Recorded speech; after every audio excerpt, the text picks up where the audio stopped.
নমস্কাৰ, মই গুৱাহাটী মহানগৰীৰ পৰা মহানুভৱ হোম কেয়াৰ সাৰ্ভিস চেণ্টাৰৰ জৰিয়তে আপোনালোক সকলোকে জনাও যে যিসকল ব্যক্তি কাম কৰিবলৈ ইচ্ছুক তেওঁলোকে কথাখিনি যাতে ভালদৰে শুনি লয়। আমাৰ ইয়াত কামবোৰ যেনে যিসকল লোক অসহায় অকলে থাকে অৰ্থাৎ বৃদ্ধ বয়সস্থ লোক তেওঁলোকৰ চোৱা চিতাৰ বাবে বেবী কেয়াৰ মানে শিশু চোৱা চিতা আৰু কিছুমান কাম যেনে ধৰক ঘৰুৱা চোৱা চিতা য'ত নেকি ৰন্ধা বঢ়াৰ পৰা আৰম্ভ কৰি ঘৰ এখনৰ সমস্ত কাম কাজৰ দায়িত্ব ল'ব পাৰে। তাৰ বাবে এগৰাকী পুৰুষ বা মহিলাৰ প্ৰয়োজন। সেই গৰাকী ব্যক্তিক আমাৰ ফালৰ পৰা থকা খোৱাৰ ব্যৱস্থা সম্পূৰ্ণৰূপে কৰি দিয়া হ'ব।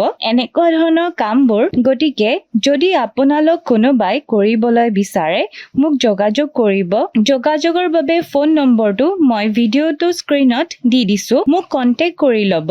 শেষত আপোনালোকে ভিডিঅ'টো সকলোৱে যাতে শ্বেয়াৰ আৰু ফলো কৰি দিয়ে। ধন্যবাদ।